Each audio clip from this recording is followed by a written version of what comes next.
Okay, so for section 5-1, and this will probably be the only section I do on video here because chapter 5 is hopefully a pretty straightforward chapter. There are a couple ties in with some calculus that you do want to make sure you pay attention to in this section. Not terribly difficult, I don't think, but maybe a good way to pick things back up here. And again, probably this first section is the only one I'm going to do via video. But anyway, let's get to it. So how did we first define momentum? Well, if you remember going back to last year, we defined momentum as simply mass times velocity, right? So its unit is just meters per second, velocity times kilograms for the mass. So kilograms times meters per second.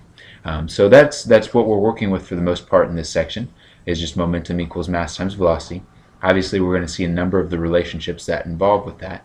And one of the relationships that we saw a lot of was force times time equals a change in momentum. This was one of the key relationships we saw last year. And the reason this relationship is so important is because either side of this equation represents what we refer to as the impulse, right? So if a problem asks us to find the impulse, they're either asking us to find the change in momentum, or they're asking us to find the average force times the amount of time for the interaction, right? So those are the two routes we have for finding the impulse. So some of the keys of what we worked with last year here. The biggest thing to remember about momentum is a vector. And so since it's a vector, keep in mind that the direction matters. So when I'm talking about momentum, or when I'm talking about the change in momentum, it's very important that we consider the direction of the velocity. So if I have a ball that's originally going to the right at 10 meters per second, and it ends up bouncing back to the left at 10 meters per second, it's very important that I define one of those as being a negative velocity, because otherwise it looks like the momentum didn't change, when we know that because it is a vector measurement, momentum actually did change fairly significantly depending on how much mass was involved. So one of the biggest things you do need to make sure you're comfortable with is the fact that momentum is a vector and therefore direction matters. Because it's a vector, it's also important we're comfortable breaking it up into components. So some of the toughest problems you'll see in this chapter in terms of computations are those where maybe you have a ball that's moving off at an angle and then another one that's just moving maybe horizontally. So if you have two objects or one object that's just moving in multiple directions, the key for that type of problem is always breaking the momentum up into its horizontal and its vertical components. As long as you're able to break that up, then we know that momentum is usually conserved, right? As long as there's no outside force, momentum is conserved, and that gives us a route to then solve some of these more complicated problems. Again, we'll see those as we go throughout the chapter, so I don't think it'll give you too much trouble. But some of the basics that hopefully you guys do kind of remember going forward. Few definitions here. I think these are on the example page for you. If not, obviously feel free to pause and write these down if you need to. But things that you should be comfortable with. Obviously, a collision is any short duration interaction. So if you were pushing on an object for a long period of time, that's not necessarily considered to be a collision. But if you do just have a quick push on the box, or obviously if two boxes were to collide together, that's what we'd refer to as a collision, because it only happens for a short duration of time. There's not an elongated period. The impulsive force is a large force exerted for a small interval of time. So it'd be any type of force that causes an impulse, which again, if we have a force and we have a time, we know that that's going to result in a change in momentum. So an impulsive force would be a large force because it would actually then generate a significant change in momentum. So first bit of calculus pops down then in this next section down here. How can I use Newton's second law? I made a mistake there in the original document, but how can I use Newton's second law and calculus to show the relationship between momentum and force? Well, I've already showed you that relationship. I've already written that down a couple times.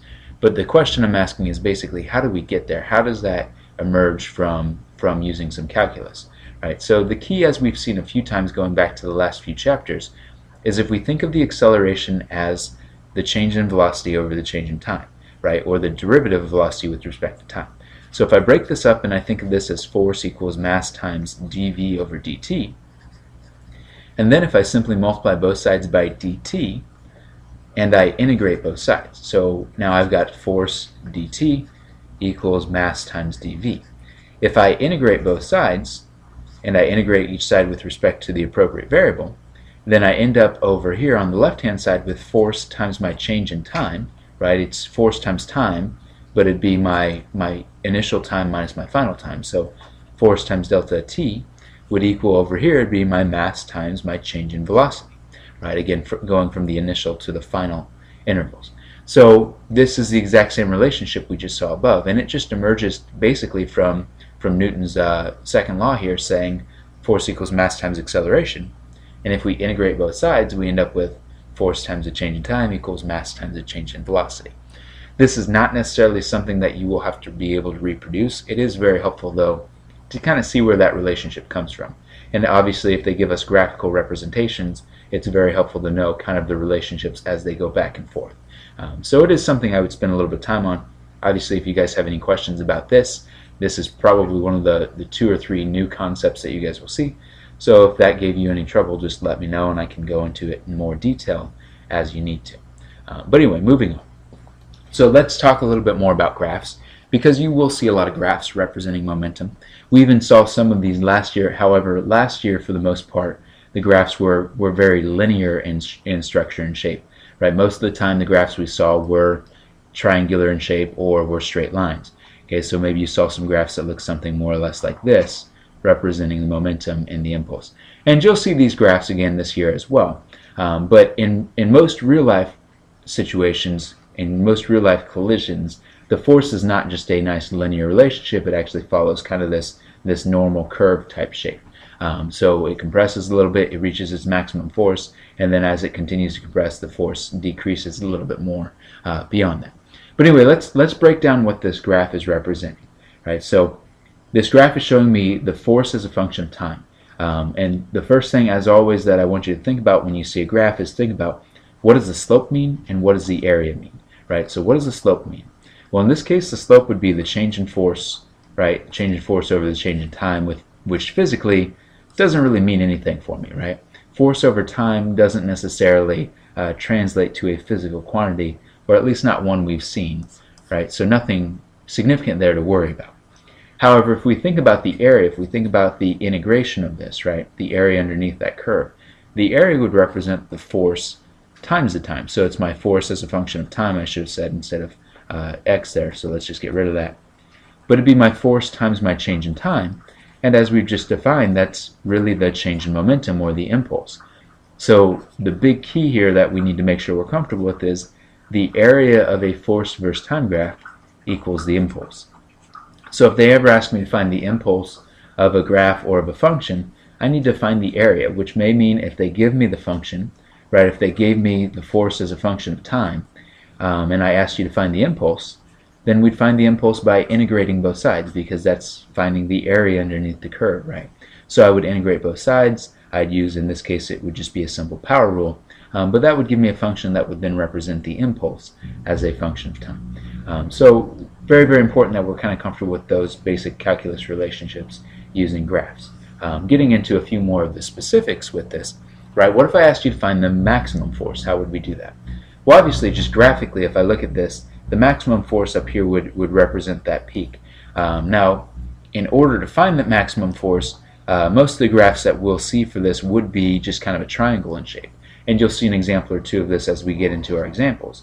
But if I gave you a graph like this and asked you to find the maximum force, one way that we could do that would be we could find the area of that triangle, and then if we knew the length of the base, if we knew the change in time, we would just do the maximum force times the time. That would be my base times height, so I'd do 1/2 of that equals the area of that triangle, which would be the change in momentum or the impulse. So again, we'll see an example or two like that that will help us out. Most of the time when we deal with the maximum force, they will be linear type graphs. We will see a few, however, that ask us to find the average force, and that's not necessarily the same approach. So what if I do ask you to find the average force?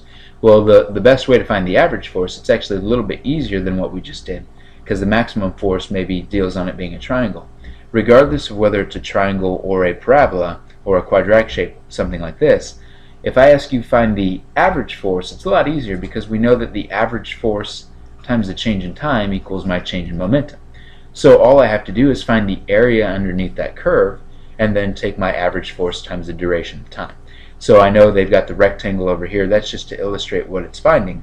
But really all I'm doing is I'm finding the area underneath that curve by using some calculus, right? Using my integration function, using my impulse function, finding the area underneath that curve, and then if I know how long it takes, I would just take the impulse and divide it by the time to find my average force.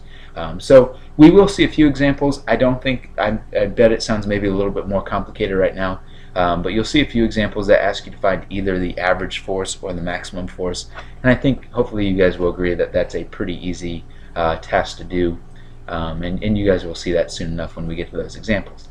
But once again, the most important relationships that I want you to walk away with from this, if I ask you to find the impulse based off of a force versus time graph, an impulse a lot of times is represented by a j. I know that's a very natural representation, but the impulse is represented by a j. If I ask you to find the impulse based on a force versus time graph, well, it's the integration of force as a function of time. So that's a very, very important relationship that we understand.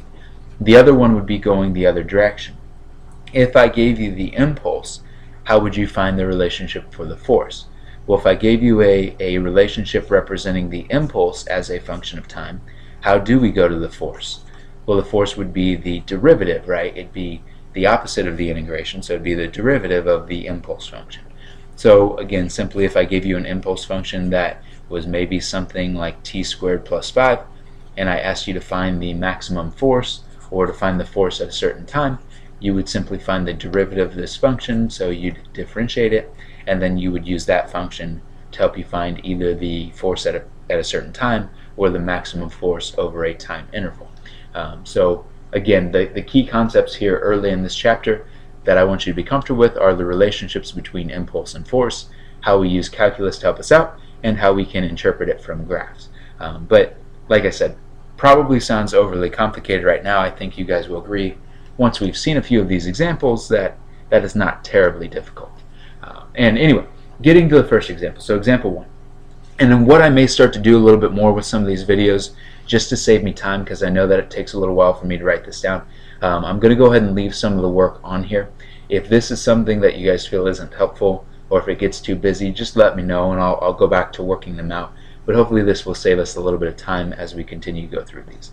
So this one kind of combines, it integrates, if you will, several of the concepts that we're already used to from last year with some of the new calculus and some of the new average force and maximum force situations. So it takes the original situation, they give us the mass of the ball, its initial speed, it's hit straight backwards towards the pitcher, and then the interaction of the force is shown in the graph below. So they give us a graphical representation, they give us some of the numerical values up here, and then they ask us what is the maximum force, what is the average force, and then to draw a momentum versus time graph.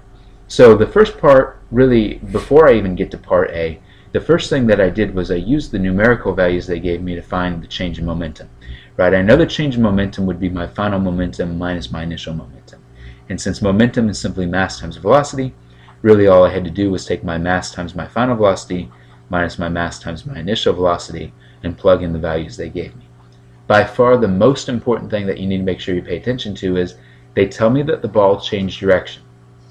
And because the ball changed direction, I need to realize that one of my velocities needs to be a negative number. So in this case, I actually defined the 40 as my positive velocity, and I defined the initial 20 as my negative velocity. It really doesn't matter, other than the fact that this being a positive 9 is maybe a little bit more consistent with my graph. So all I did again was find my change in momentum, took mass times my initial, or excuse me, my final velocity, minus mass times my initial velocity, and then found my change in momentum. So this right here would be my impulse, right? That would be the impulse if they asked me to find it. My impulse is 9 newtons per second, or 9 newton seconds, excuse me, or 9 kilograms times meters per second. So then how can I use that to help me find the maximum force and the average force? Well, again, the maximum force, don't make it more complicated than you have to.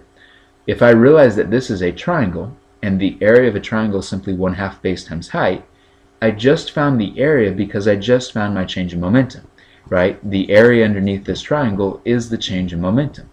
So I just found out the area is 9 kilograms times meters per second.